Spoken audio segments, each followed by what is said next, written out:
सभी का स्वागत है। लाइफ टाइम्स देख रहे हैं आप। मैं हूं आप सभी के साथ रिया टंगवाल।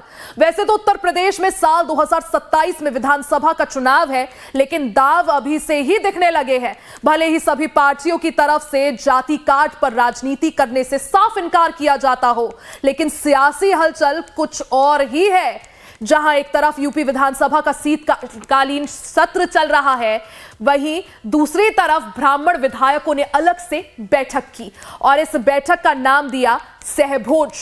मंगलवार शाम को कुशीनगर के बीजेपी विधायक पीएन पाठक के लखनऊ आवास पर ब्राह्मण विधायकों की बैठक हुई। इस बैठक में यूपी के तमाम ब्राह्मण विधायक शामिल हुए। दावा किया जा रहा है कि बैठक के दौरान जातिवाद की राजनीति में ब्राह्मणों की आवाज दबाने पर चिंता जताई गई। उत्तर प्रदेश की राजनीति में एक बार फिर जातीय गोलबंदी का नया चैप्टर जैसे शुरू हो गया है।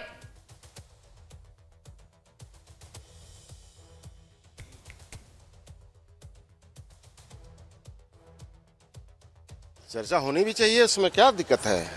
सबोज था, सबोज में आए लोग लिट्टी चोखा दाल सब खाए। जो मिलता गया उनसे निवेदन किया गया, लोग आ गए। अगली बार और लोग रहे, सभी लोग रहेंगे। ये प्रेशर पॉलिटिक्स तो नहीं माना। ऐसा कुछ नहीं है। भारतीय जनता पार्टी के साथ शुरू से ब्राह्मण रहे हैं, आगे भी रहेंगे। उनका काम है बोलते रहना, उनके पास कोई मुद्दा नहीं है।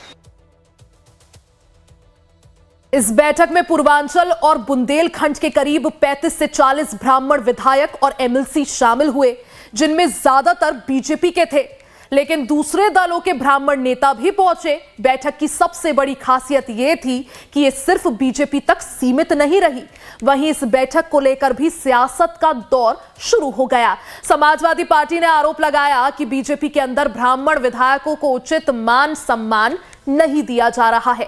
वहीं दूसरी तरफ डिप्टी सीएम केशव प्रसाद मौर्य ने कहा कि यह एक सामान्य बैठक थी। ब्राह्मण विधायकों की इस बैठक के बाद कई सियासी अटकलें लगाई जा रही है।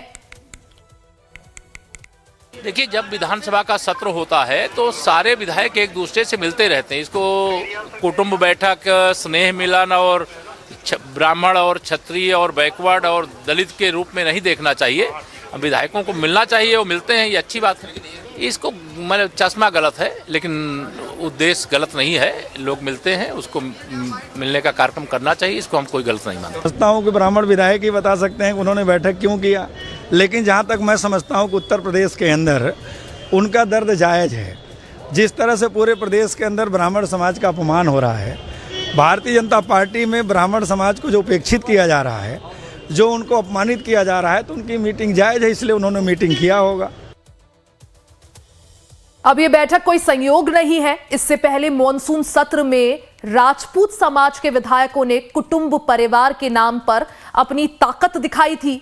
उसके बाद कुर्मी समाज का कार्यक्रम भी हुआ। अब ब्राह्मण विधायकों की ये जुटने का साफ संदेश दे रहा है कि क्या ऊपरी जातियों में असंतोष बढ़ रहा है।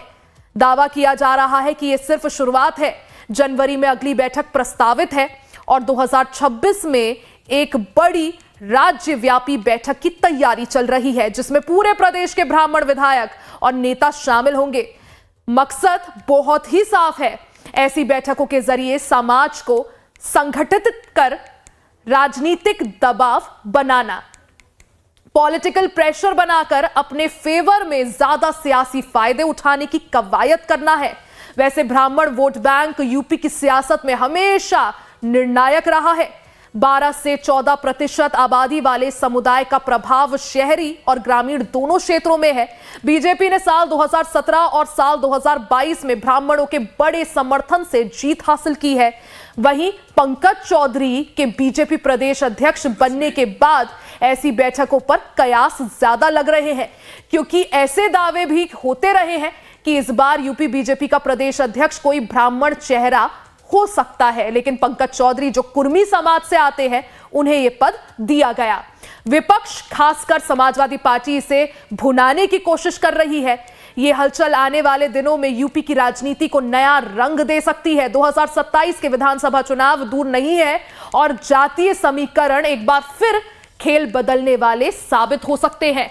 सियासी गलियारों में चर्चा है कि सहभोज के इस बहाने ब्राह्मण समाज नई राजनीतिक ताकत बनकर उभर रहा है। देखना यह होगा कि बीजेपी इसे कैसे हैंडल करती है और विपक्ष कितना फायदा उठा पाता है।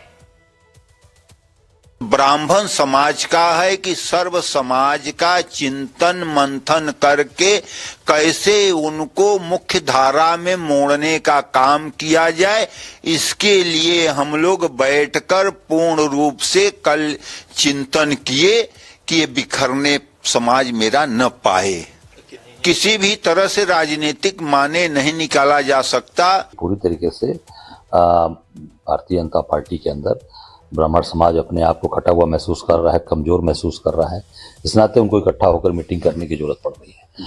मैं तो ये कहना चाहूँगा कि अब वहाँ सम्मान तो इनको कहीं नहीं मिला, और भारतीय जनता पार्टी में पूरा जिस तरीके से चीज़ें चल रही हैं, जिस तरीके का वहाँ पर एक माहौल बना हुआ है, एक पूरी तरीके से वहाँ ब्राह्मण अपने आप को अपमानित महसूस कर रहा है और वहाँ पर ब्राह्मण समाज का सम्मान नहीं है, जिसने पूरी तरीके से बीजेपी को मजबूत करने का काम किया है।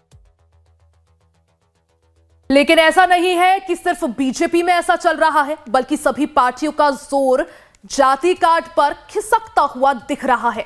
वहीं दिल्ली में कांग्रेस सांसद राहुल गांधी वैश्य यानी व्यापारी समुदाय से मिले और बीजेपी पर छोटे व्यापारियों को नुकसान पहुंचाने और एकाधिकार को बढ़ावा देने का आरोप लगाया।